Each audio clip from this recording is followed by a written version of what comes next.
Good morning, student. In BSc class first year, subject zoology, paper developmental biology, उसके अंतर्गत आज हम अपने नेक्स्ट टॉपिक प्रजनन अंगों पर तंत्रिका एवं अंतःस्रावी ग्रंथियों का नियंत्रण या neuro and endocrine regulation of reproductive organs topic पर डिस्कशन करेंगे, जिसके अंतर्गत हम उसका इंट्रोडक्शन, टेस्टीज और मेल हार्मोन्स, साथ ही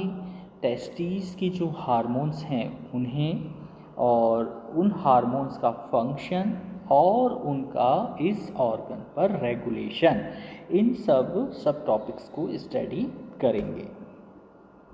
तो सबसे पहले इंट्रोडक्शन में अगर हम देखें तो जो रिप्रोडक्टिव ऑर्गन्स हैं उनका डेवलपमेंट या उनके द्वारा जो भी फंक्शंस किए जाते हैं वे सारे फंक्शंस एंडोक्राइन जो सिस्टम है उसके द्वारा रेगुलेटेड होते हैं, जिसमें बेसिकली हार्मोन्स और नर्वस सिस्टम आपस में कोऑर्डिनेशन करके कार्य करते हैं। और जो मेल है जिसके अंदर टेस्टीज हैं और फीमेल है जिसमें ओवरीज हैं, उनका डेवलपमेंट, उनके द्वारा बनने वाली गैमीट्स का भी डेवलपमेंट जो है वो हमारी बॉडी के अंदर प्रेजेंट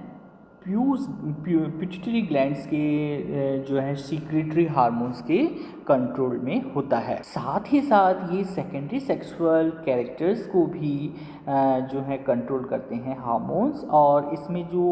ओव्यूलेशन, इम्प्लांटेशन, प्रेगनेंसी और जो प्रसव क्रिया है, लैक्टेशन यानी मिल्क फॉर्मेशन, ये सारी क्रियाएं भी फीमेल में हार्मोन्स के द्वारा ही रेगुलेटेड होती हैं। एनिमल्स में टेस्टीज और ओवरीज में जो गैमेट फॉर्मेशन है जिसे हम गैमेटोजेनेसिस कहते हैं, वो भी मूलतः हार्मोन्स के द्वारा ही रेगुलेटेड होता है। और सबसे इम्पॉर्टेंट बात है कि हार्मोन्स को भी एक स्पेसिफिक टाइम पर एक्टिवेट करने के लिए हार्मोन्स ही फंक्शनल फॉर्म में रेस्पॉन्सिबल होते हैं। जो गॉनेट्स हैं उनके द्वारा गैमेट्स का फॉर्मेशन होता है और साथ ही साथ अंतःस्त्रवण या सीक्रेशन का कार्य भी होता है, जिसमें मेल्स के द्वारा जो टेस्टीज हैं मेल हार्मोन्स या जिन्हें हम एंड्रोजन हार्मोन कहते हैं सीक्रेट होते हैं। और ये हार्मोन वास्तव में टेस्टीज की स्पर्मेटेट्स या शुक्र जनन नलिकाएं सेमिनिफेरस ट्यूब्यूल्स के मध्य प्रेजेंट जो अंतराली कोशिकाएं जिन्हें लैंडिंग सेल्स कहते हैं उनके द्वारा सीक्रेट होता है, जबकि फीमेल में ये ओवरीज में स्टेरॉयड हार्मोन, जिसे हम फीमेल हार्मोन भी कहते हैं या एस्ट्रोजेंस कहते हैं, उनका सीक्रेशन करते हैं। अब अगर हम इसे सब क्लासीफाई करें तो सबसे पहले हमें मेल हार्मोन्स के स्टडी के लिए टेस्टीज की स्टडी करनी पड़ेगी, जिसमें हम ये जानते हैं कि जो मेल में जो रेस्पॉन्सिबल ऑर्गन है वो टेस्टीज होते हैं, जो कि एक जोड़ी होते हैं, और ये बेसिकली बॉडी के बाहर यानी इन बॉडी के इनसाइड ना होकर बॉडी के बाहर सेक्स की स्ट्रक्चर्स के अंदर इनबिल्ट होते हैं, जिसे हम स्ट्रॉटल सेक्स कहते हैं। ये स्ट्रॉटल सेक्स जो हैं उनके अंदर ये एज लाइक बैग ये कवर्ड होते हैं और इनके द्वारा ही मेल हार्मोन्स का प्रोडक्शन होता है। बेसिकली आपको डायग्राम में दिख रहा है कि जो टेस्टीज है वो बेसिकली कई सेमिनिफेरस ट्यूब्यूल से मिलकर बना हुआ होता है, और ये फाइन ट्यूब्यूल्स बेसिकली जो है वो कनेक्टिव टिश्यूज से निलंबित होती हैं, चारों ओर से कवर्ड होती हैं, जिनके अंदर blood capillaries as well as nerve cells present होती हैं। और ये जो स्पर्मेटोजेनेसिस की रिएक्शन होती है उनके लिए ये प्राइमरी साइट्स होती हैं। इनके अंदर जो है अंतराली कोशिकाएं पाई जाती हैं और इन्हीं सेल्स को हम लैंडिंग सेल्स भी कहते हैं। ये सेल्स ही मेल हार्मोन को सीक्रेट करने के लिए रेस्पॉन्सिबल होती हैं। प्रत्येक सेमिनिफेरस ट्यूब्यूल्स के चारों ओर जो है कनेक्टिव जो टिश्यू हैं उनकी बनी एक बेसमेंट मेम्ब्रेन होती है, जो कि आपको डायग्राम में दिख रही है। मैं इसे लार्ज कर देता हूँ। सबसे लास्ट में जो नीचे टर्म है, इसी बेसमेंट मेम्ब्रेन पर एक जर्मिनल एपिथेलियल लेयर प्रेजेंट होती है। जो ये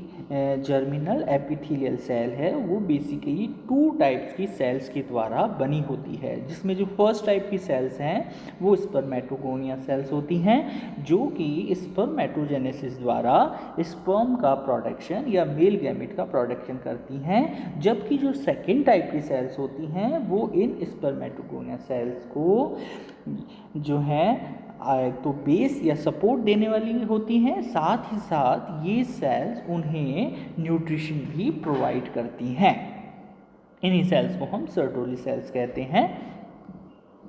तो इन सेल्स की फंक्शंस में एक तो उन्हें सपोर्ट देना है और दूसरा काम उन्हें न्यूट्रिशन या पोषण प्रदान करना है। पर वृषण के भी 2 मुख्य कार्य होते हैं, जिसमें से पहला काम तो फॉर्मेशन ऑफ स्पर्म हो गया, जिसे हम स्पर्मेटोजेनेसिस कहते हैं, और दूसरा जो इम्पॉर्टेंट फंक्शन है जिसे हमें इस चैप्टर में डिस्कस करना है, वो इन सेल्स के द्वारा पर्टिकुलर हार्मोन्स का एक पर्टिकुलर अमाउंट में सीक्रेशन करना होता है। अब हमें पता होना चाहिए कि हार्मोन्स जो हैं उनकी क्या डाइवर्सिटी है, या टेस्टिस के द्वारा सीक्रेट होने वाले हार्मोन्स कौन कौन से हैं। तो जो अंतराली कोशिकाएं हैं उनके छोटे छोटे जो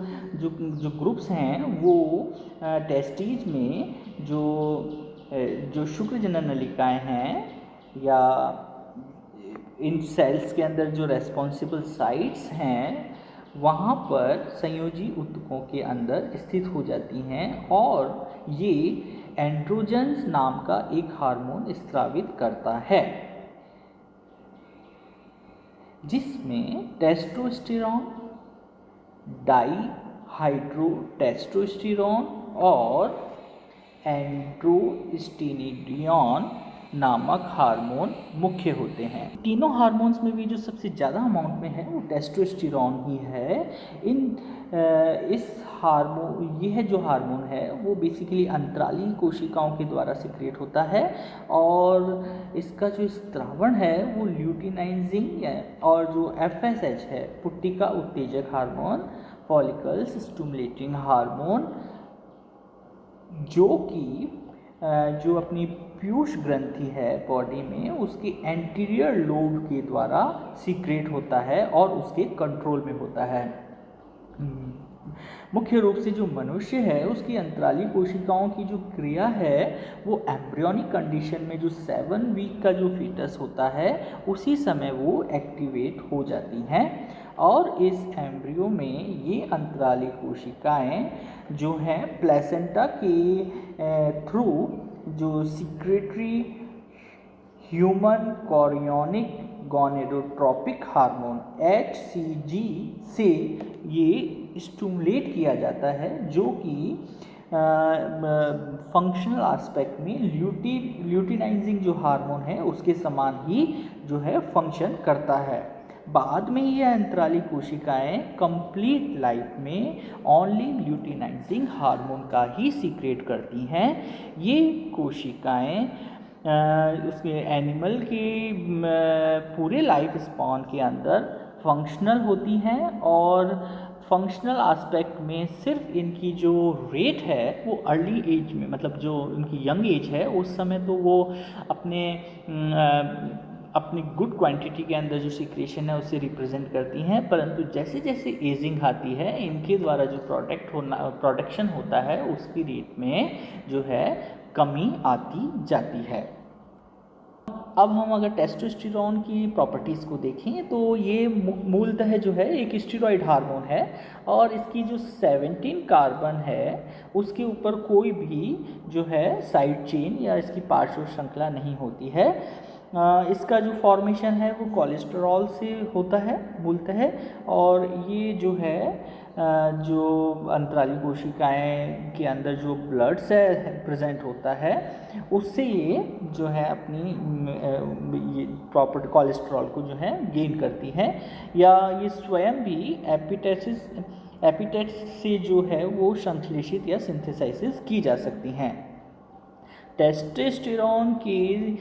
सिंथेसाइसिस के बाद ये प्लाज्मा में प्रेजेंट प्रोटीन जो कि टेस्टोस्टेरोन बाइंडिंग ग्लोब्यूलिन है TBG, उसके साथ कॉम्प्लेक्स बनाकर रुधिर के अंदर फ्लो की जाती हैं। इस फ्लो को मैं आपको एक चार्ट के थ्रू है रिप्रेजेंट करता हूँ। दिस वन मैनी टाइम्स जो टेस्टोस्टेरोन है वो अपने जो है टारगेटेड ऑर्गन है, जैसे कि और या एसेसरी जो सेक्स ऑर्गन्स हैं जैसे कि प्रोस्टेट ग्लैंड्स है, सेमिनल वेसिकल्स हैं, एपिडाइडिमिस है और जो पेनिस स्किन है, उन एरियाज़ में पर्टिकुलर एंटर कर डाईहाइड्रोटेस्टोस्टेरोन के अंदर जो है वो कन्वर्ट हो जाता है। और ये क्रिया भी 5-अल्फा रोडैक्टेज नामक जो है उत्प्रेरक है उसको प्रमोट करने के लिए जो एंजाइम है उसकी प्रेजेंस में ही फॉर्म होता है और टारगेटेड ऑर्गन्स में अब यह डाईहाइड्रोटेस्टोस्टेरोन अपना इफेक्ट जो है वो रिप्रेजेंट करने लगता है। इस प्रकार ये जो ऑर्गन्स हैं उनके अंदर टेस्टोस्टेरोन प्रो हार्मोन की फॉर्म में फंक्शन करता है और लास्ट में यह हार्मोन डाईहाइड्रोटेस्टोस्टेरोन के नाम से जाना जाता है। तो जो मतलब जो सेक्स हार्मोन है, जो स्टेरॉइड्स का जो प्रोड्यूस जो हार्मोन है वो भी फंक्शनल चेंजेस होते हुए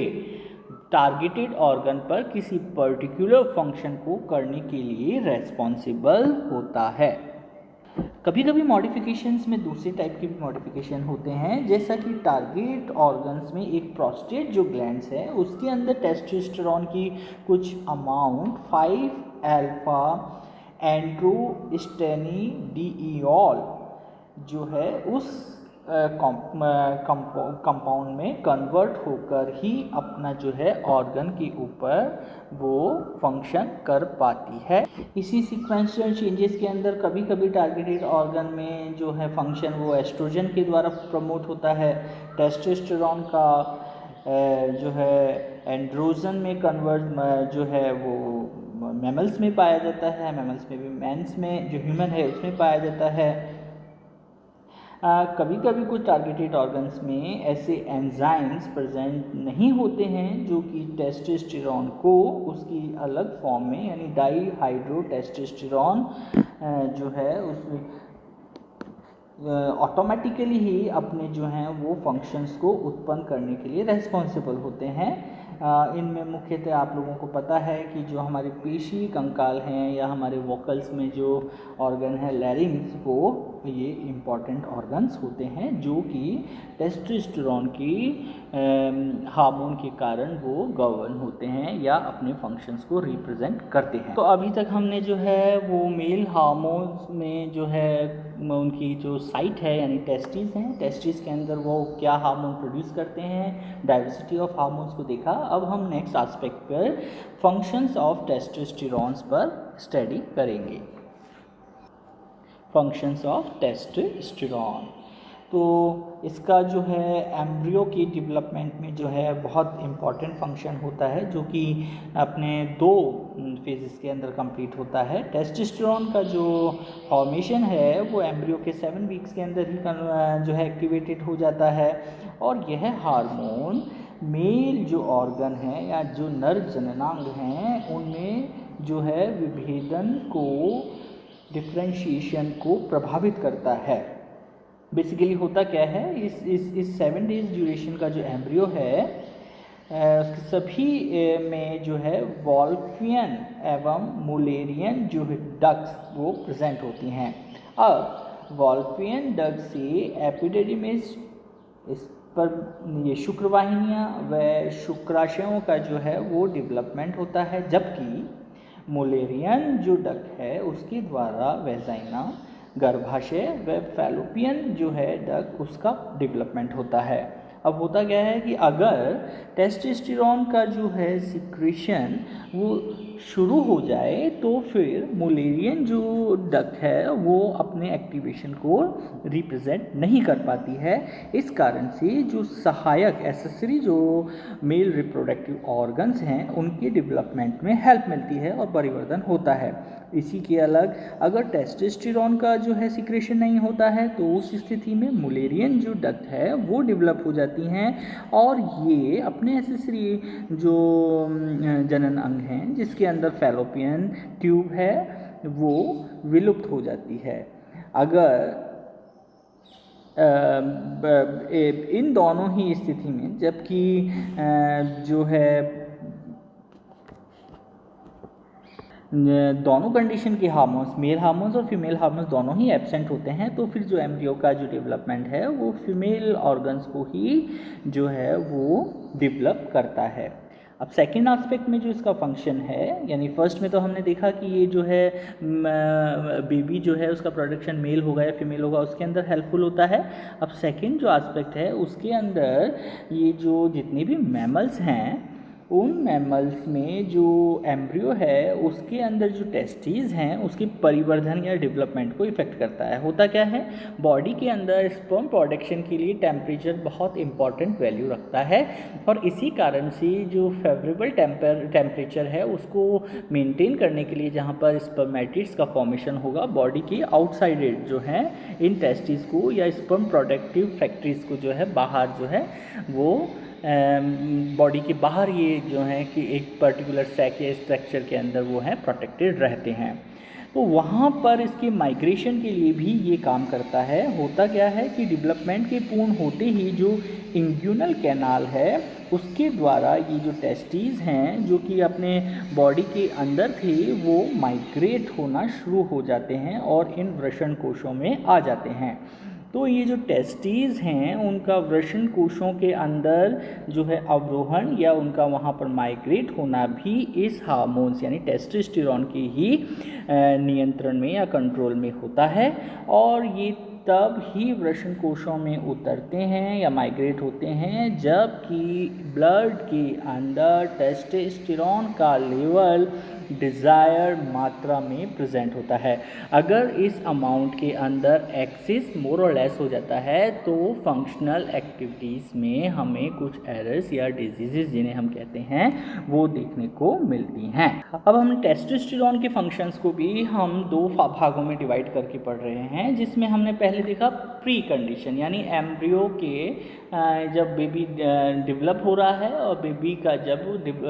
बर्थ हो गया उसके बाद अब एक एज आती है जब कि हार्मोन्स जो हैं वो सेक्स सेल्स को या जो फर्टिलाइजेशन के लिए रेस्पॉन्सिबल जो गैमेट सेल्स हैं उनकी फॉर्मेशन की एक थ्रेशोल्ड एज होती है। उस एज के समय ये हार्मोन कुछ काम करते हैं उनको हम जो है उसकी प्रौढ़ अवस्था के फंक्शंस के अंदर स्टडी करते हैं। तो उनमें मुख्य कौन कौन से कार्य हैं उनको अब हम देखेंगे। या आप लोअर क्लासेस में पढ़ के भी आए हैं कि टेस्टोस्टेरोन जो है वो सेकेंडरी सेक्सुअल जो अतिरिक्त लैंगिक अंग हैं उनके डेवलपमेंट में भी हेल्प करता है जिसमें एपिडाइडिमिस शुक्रवाहिनियाँ शुक्राशय और जो ये वृषण कोश हैं और पेनिस है और साथ ही साथ जो एसेसरी ग्लैंड्स हैं उनके डेवलपमेंट में भी हेल्प करता है और उन्हें स्टिमुलेट करता है। साथ ही यह जो नर लैंगिक लक्षण हैं जिसके अंदर बॉडी के ऊपर जो है हेयर्स का डेवलपमेंट होना, आवाज़ का भारी होना और जो मसल्स हैं उनका स्ट्रॉन्ग होना और जो अपनी बोन्स हैं उनका भी स्ट्रॉन्ग होना, ये सारे जो इसी हार्मोन्स के द्वारा टेस्टोस्टेरोन के हार्मोन्स के द्वारा ही कंट्रोल होते हैं। अब जो क्वेश्चन आता है एग्ज़ाम पे वो बेसिकली आता है कि हार्मोनल जो रेगुलेशन है वो टेस्टिस पर कैसा होता है। तो ये मैंने एक जो है डायग्राम आपको ब्लैक बोर्ड पे ड्रॉ कर रखा है जिसके अंदर नेगेटिव और पॉजिटिव फीडबैक रिएक्शन है। ये एग्ज़ाम के लिए ये डायग्राम क्लियर नहीं है इसलिए मैं इसे शिफ्ट कर चेंज कर देता हूँ। अब ठीक है, इस डायग्राम को हम देखते हुए जो रेगुलेशन है उस मैकेनिज़्म को देखते हैं। अभी तक की जो एक्सपेरिमेंटल स्टडीज़ हैं उनसे ये प्रूव हो चुका है कि जो पीयूष ग्रंथि है उसके द्वारा स्त्रावित गोनेडोट्रोपिन्स हार्मोन्स हैं वो जो उसके जननांग हैं या जो जो डक्ट्स हैं, नलिकाएं हैं, वे जो सेकेंडरी सेक्सुअल जो कैरेक्टर्स हैं,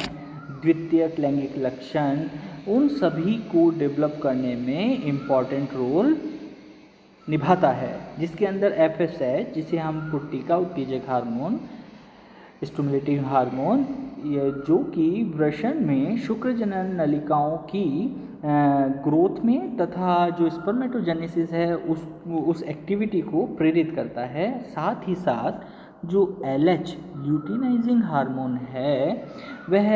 वृषण के अंदर प्रेजेंट जो अंतराली कोशिकाएं हैं उनके स्त्रवण को प्रेरित करता है। इस प्रकार प्रूव होता है कि जो शुक्र जनन नलिकाएं हैं उनकी वृद्धि व जो शुक्र जनन एक्टिविटी है वो स्पर्मेटोजेनेसिस गोनेडोट्रोपिक हार्मोन के कंट्रोल में होता है। और जो लास्ट जो उसमें हम विभेदन करते हैं वो एंड्रोजन के कंट्रोल में होता है। ल्यूटिनाइजिंग हार्मोन जो कि प्यूस ग्लैंड की एंटीरियर जो अग्रपिंड है उससे जो है सीक्रेट किया जाता है, और ये डायरेक्टली ही जो अंतराली कोशिकाओं को टेस्टोस्टेरोन सीक्रेट करने के लिए ये उत्प्रेरित करता है, और टेस्टोस्टेरोन स्पर्मेटोजेनेसिस को कंप्लीट करता है। इस समय जनन नाल को जो ये इसकी जो डक है उसमें जो है ये फंक्शनल स्टेज के अंदर उसे मेंटेन रखता है, और इस कारण से जो द्वितीयक लैंगिक लक्षण है उनको भी ये अपने रेगुलेशन में या उनको भी अपने कंट्रोल में या उनको जो रिप्रेजेंट होना है उनकी एक्टिविटीज़ को उनको गवर्न करता है। टेस्टिस की जो अंतराली कोशिकाओं से सीक्रेटेड टेस्टोस्टेरोन जो है वो सीधे ही LH के नियंत्रण में होता है, यानी ल्यूटिनाइजिंग हार्मोन के नियंत्रण में होता है, और जो प्यूस ग्लैंड है उसके द्वारा ल्यूटिनाइजिंग हार्मोन का स्त्रवण हाइपोथैलेमस द्वारा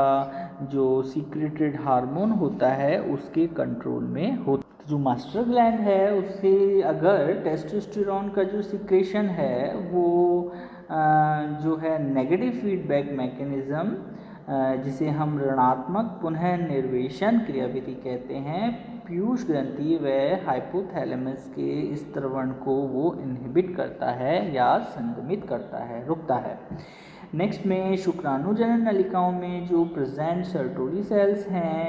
वे भी जो इनहिबिंग जो नामक हार्मोन है उसका जो सीक्रेशन करती हैं, और यह हार्मोन भी नेगेटिव फीडबैक मैकेनिज्म के अंतर्गत FSH हार्मोन एवं LH हार्मोन की स्त्रवण को इनहिबिट करता है। इस प्रकार गोनेडोट्रोपिक रिलीजिंग हार्मोन पॉजिटिव और negative feedback mechanism pituitary gland में, और जो सर्टोली सेल्स हैं और जहाँ पर स्पर्मेटोजेनेसिस की रिएक्शन हो रही है वहाँ भी FSH और LH हार्मोन इनहिबिटिक हार्मोन्स को रिलीज करते हुए बॉडी के अंदर पर्टिकुलर टारगेट ऑर्गन पर टारगेटेड एक्टिविटीज़ को कंट्रोल करने का कार्य करती हैं। तो इस प्रकार हमने देखा कि जो मेल है उसके अंदर जो जनन के लिए रेस्पॉन्सिबल सेल्स हैं जो आगे फर्टिलाइज्ड होंगी, यानी स्पर्म सेल्स जो हैं उनकी फॉर्मेशन होना इम्पॉर्टेंट एक्टिविटी है, परंतु स्पर्म्स के प्रोडक्शन और स्पर्म को प्रोड्यूस करने वाले ऑर्गन्स को भी जो एक्टिवली रेगुलेट करते हैं वो सभी नर्व्स के द्वारा और स्पेसिफिक हार्मोन्स के द्वारा कंट्रोल होते हैं, जिन्हें हम एंड्रोक्राइन हार्मोन या अंतःस्रावी हार्मोन के अंतर्गत